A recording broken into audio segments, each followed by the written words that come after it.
Harry and Meghan's relationship with the royal family is known to be incredibly strained at the moment in the wake of their explosive interview with Oprah Winfrey.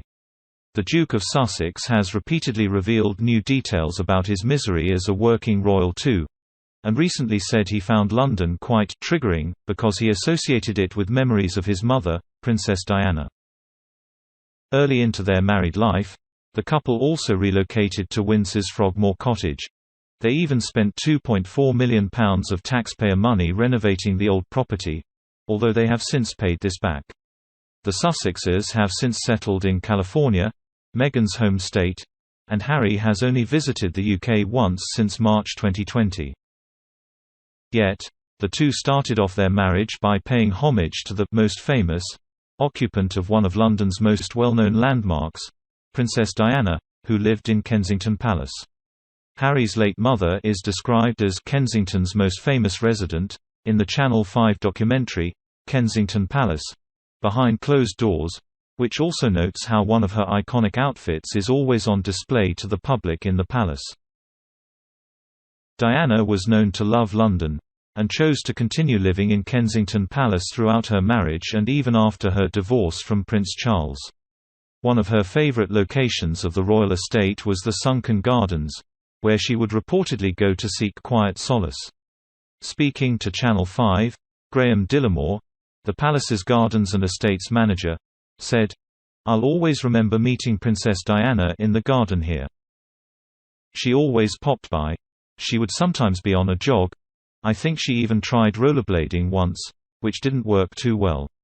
Explaining how Diana would play with her sons here, he continued, "The two boys were here, very little at the time, and they would come out and terrorize us in the garden or throw stones in the pond."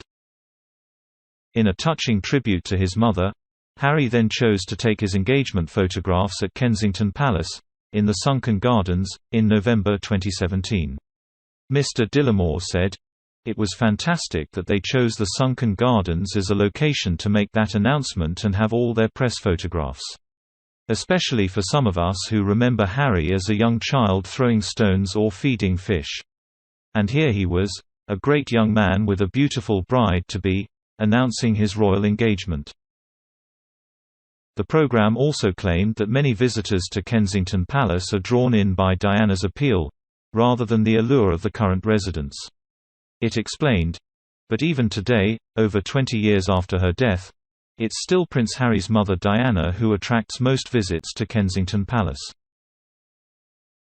Harry will be returning to the UK next week, ahead of the unveiling of the Diana Memorial statue. He and William commissioned it in 2017 to recognise her positive impact in the United Kingdom and around the world, and are set to unveil it on what would have been Diana's 60th birthday. It will be installed at the sunken gardens, Diana's favourite spot, and the two brothers will give separate speeches to mark the occasion. However, the emotional unveiling is likely to be overshadowed by Harry and William's ongoing rift. The pair are said to be communicating by minimal texts as tensions continue to run high in the aftermath of Harry's royal exit and his subsequent interviews.